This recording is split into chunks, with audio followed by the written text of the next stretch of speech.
আমি যখন জানতে পারছি যে আমাকে বাঁচবে, ও ঘর জামাই থুবে, আমি ওই বছরই পালাইছি। কথা বুঝতে পারছি? ওই যদি আমার বিয়ে হইতো, আমাকে ঘর জামাই থুয়ে আমাকে দিয়ে মনে করেন খালি সুতার হিসাব করতো, কতগুলা লুঙ্গি কোন জায়গাত গেল খালি হিসাব লেখালেখি করা লাগতো। তো ঘর জামার সাথে এখন ভালো হয়েছে না? কথা কয় না? জানি না আপনাদের এলাকায় জাগির আছে কিনা। আছে? কম নাকি? না, তারপরও আমি আপনাদের কাছে একটা অনুরোধ করে যাব, 3 বেলা খাওয়ানোর জন্য একটা বাচ্চাকে আপনি সেদে নিবে, অথবা যদি নাও নেন আপনার বাসার থেকে তাকে খাওয়ানোর জন্য মাদ্রাসা পাঠায় দিবে। কাল হাসরের ময়দানে এই ছেলে যখন জান্নাতে যাবে আপনাকে থুয়ে যেতে পারবে না। আল্লাহ আমাদেরকে কবুল করেন। আর ওটা যদি না পারেন, ছেলের জন্য এক লোকমা খানা খাইতে পারে, ওই যে চাউলের বস্তা দিলেন, এটা চালু রাখবেন ইনশাআল্লাহ। জাগির রাখা যেই কথা, লীলা বোর্ডিং এ খানার খরচ দেওয়া একই কথা, ঠিক কিনা কন? আল্লাহ আমাদেরকে কবুল করেন। বাবা আমি একটু মন খুলে কথা বলতেছি, রাগ করতেছেন নাকি আবার বেজার হইতেছেন? আপনারা থাকলে আমি আলোচনা করব ইনশাআল্লাহ, কোনো সমস্যা নাই। কিন্তু আগে তো আমার মিশতে হবে নাকি বলেন? আগে মিশা লাগবে না? আপন তো হওয়া লাগবে। আপন বানায় তখন 1 ঘন্টার জায়গায় 1.5 ঘন্টা বা 2 ঘন্টা করলেও তখন সমস্যা নাই। আপনার ভাষাকে বাদবি না, নেয় কি হবে নি? বাদবি না। এজন্য আগে আপন বানাইতে হবে। উঠেই যদি এখন বক্তার ভাবে ওয়াজ করি, তাহলে বক্তা হিসাবে ওয়াজ করতে গেলে ঠকে যাবেন। এজন্য ওয়াজ করতে হবে সাওয়াল হিসাবে, আপন হিসাবে। কথা কোন ঠিক কিনা? আপনারা আমার আপন, আমি আপনাদের আপন। আল্লাহ যেন হাসরের ময়দানে আমাদেরকে আপন ভাবেই রাসূলের স্বজন বানিয়ে জান্নাত দান করেন। আবার বলেন আমিন। একটু কষ্ট না হলে মাফ করে দিবেন, অনেক মুরব্বীরা আছেন। একটু জালসার পরিবেশটা রক্ষার্থে, এনার্জি আনার জন্য একটু 2 হাত উপর দিকে তুলেন তো বাবা, টান টান করে ধরেন তো বাবা, মাশাআল্লাহ। মুট করে ধরেন, সারেন, ধরেন, সারেন, ধরেন, সারেন। বেহেশতের বাগান সাজার নিয়ত করে আঙ্গুলগুলো ফুলের মতন ছড়ান। এবার অ্যাটেনশন ঠিক করার জন্য, ঘুম ভাঙানোর জন্য একটু ডাইন বাম নাড়া সারা, জোরে নাড়েন, জোরে নাড়েন, মাশাআল্লাহ। এবার উচ্চ আওয়াজে বিপ্লবী কণ্ঠে বর্বরতাকে দাফন করার লক্ষ্যে, উর্বরতার পক্ষে উচ্চ আওয়াজে বলেন তো আল্লাহু আকবার, আল্লাহু আকবার। আবার বলেন আল্লাহু আকবার। হাত নামান, মাশাআল্লাহ। কষ্ট হইল, বেজার হইলেন, একটা এনার্জি আসলো না? কথা কয় না? টিচাররা দেখবেন ক্লাস করানোর আগে কত ধরনের কত প্রসেস করে, ওদিক তাকাবো না, ওদিক তাকাবো না, আমার দিক তাকা, হ্যাঁ হ্যাঁ ইত্যাদি করে না? তো এখন তো আপনারা আমার টিচার, আমি আপনাদের ছাত্র, আপনারা আমার কাছ থেকে শিখবেন, আমি আপনাদের কাছ থেকে শিখবো, ঠিক না? আল্লাহ আমাদের কবুল করেন, বলেন আমিন। বাবা আরামে বসো, স্বাস্থ্যবান মানুষ তো হঠাৎ করে মাংস পেশি টান লাগবে। জি জি, আসন পেতে বসো। হ্যাঁ, খাওয়া কমায় দিও। আচ্ছা কত যে কেউ কবি আমার ছাত্র, আগে যেটা ওয়াজ করছে ওই একই অবস্থা, আমিও ছাত্র মাসুদ, কিন্তু ওরা যদি আমার সাথে দাঁড়াতে কবি যে ওরাই আমার উস্তাদ, আমি ছাত্র। এজন্য খাওয়া গোস্ত কম খাইতে হবে। গোস্ত খাওয়া সুন্নত, তবে প্রতিদিন খাওয়া বেদাত। গোস্ত খাওয়া কি সুন্নত, তবে প্রতিদিন খাওয়া বেদাত। ইসলাম অনেক অনেক শান্তির ধর্ম। আপনাকে গোস্ত খেতেই হবে, কিন্তু প্রতিদিন আপনাকে গোস্ত না দিলে আপনার চলেই না, এটা অতিরিক্ত, এটা বেদাত। আমার বন্ধুগণ, আমার ভাইরা, যাই হোক, কোরআনের পক্ষে আপনারা এসেছেন, এটা কোনো রাজনৈতিক ফিল্ড নয় এবং রাজনৈতিক কোনো মঞ্চ নয়। তবে হ্যাঁ, কেউ যদি কথা শুনতে যেয়ে বলতে যে একঘেয়ামি করে বলে ফেলে যে কোরআনে কোনো রাজনীতি নাই, তাহলে তাকে মুসলমান বলা যাবে না। কোরআনে কোনো সবকিছু শুরুতে জানতে চাই, প্রিয় বাবারা, ভাইরা আমার, আপনারা সবাই কেমন আছেন?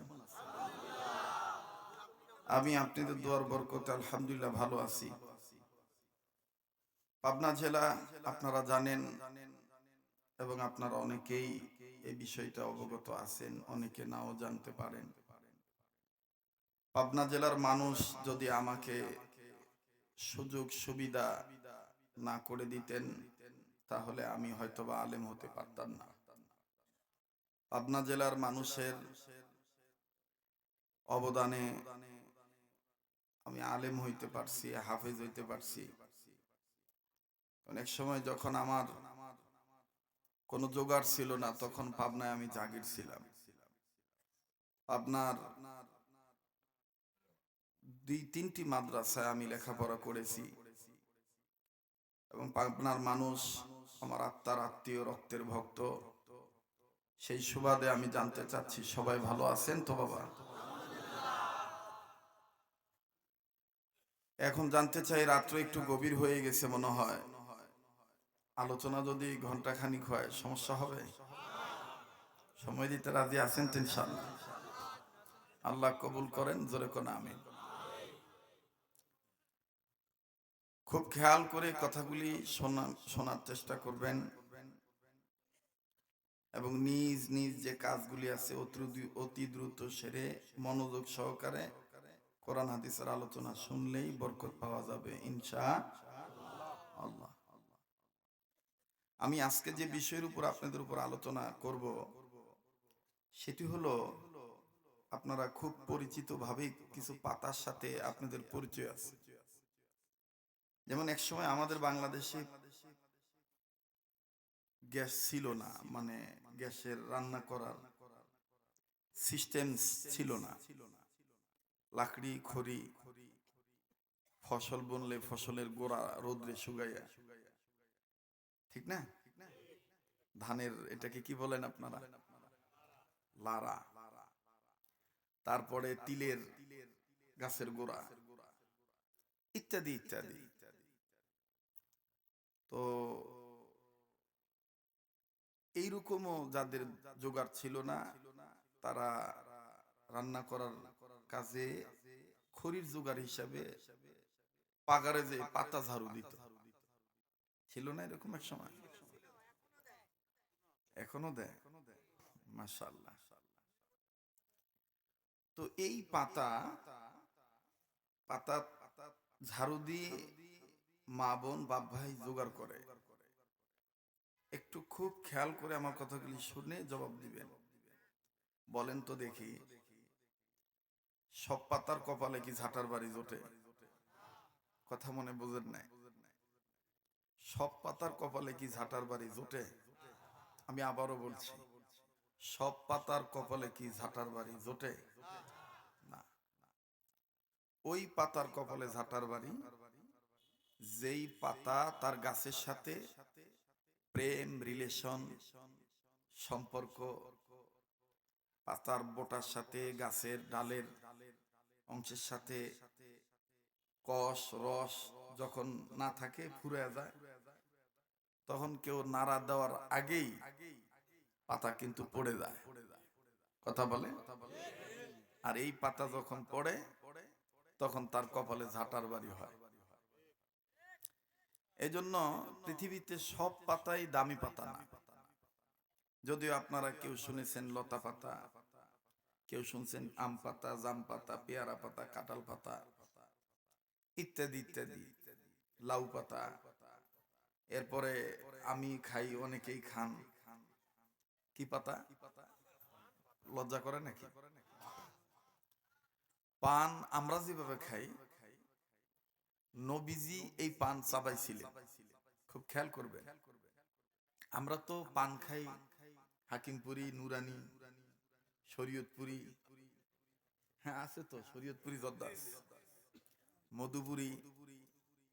তো শরীয়তপুরি জর্দা যখন বাইর হলো, আমি জিজ্ঞাসা করছিলাম মালিককে, আপনি শরীয়তপুরি নাম দিলেন কেন? কয়, আপনার নামের কারণে। আমি এই জর্দা খেয়ে যত লোকে ক্যান্সার হবে, সব ঝামেলা তো আমার হবে। কয় না হোক, এটা আপনাকে মহব্বত করে নামটা দিস।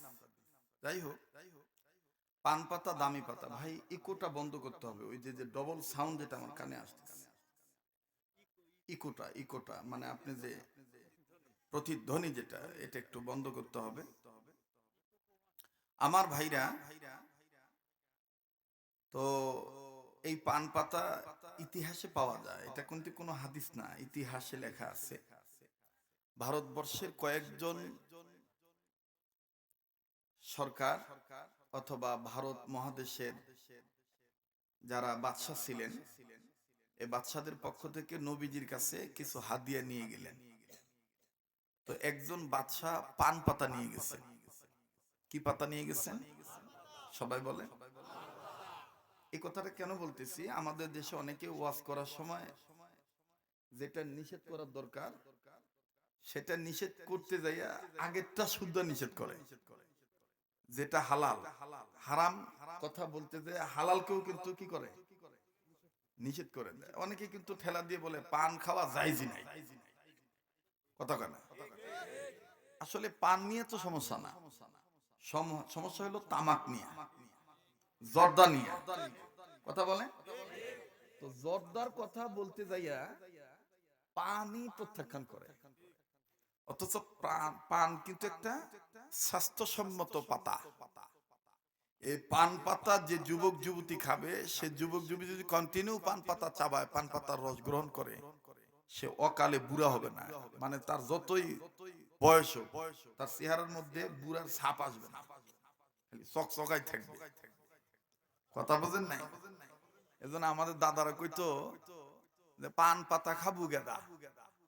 আমি যে পাবনা তো মনে করেন আরিফপুর কন, দুগাছিয়া কন, কায়েমকোলা কন, কুলুনিয়া কন, তারপরে সিঙ্গা কন, দারুল আমান ট্রাস্ট কন, মাহমুদপুর কন, তারপরে টেবুনিয়া কন, দেবোত্তর কন, চকদলেশ্বর কন, আটঘরিয়া কন, চাটমহর কন, বোয়ালমারি কন, ভাঙ্গুরা কন, ফরিদপুর কন, নাজিরগঞ্জ কন, দইভাড়া কন, তারপরে হামিদপুর কন, তারপরে মানে একবারে যদি আপনি সেই ঈশ্বরদী বিদ্যুৎ পর্যন্ত যান, পারমাণবিক কেন্দ্র পর্যন্ত যান, তো ওই পর্যন্ত আমার মোটামুটি আমি পায়ে হেঁটে বেড়াইছি এরকম বহুত এলাকা আছে।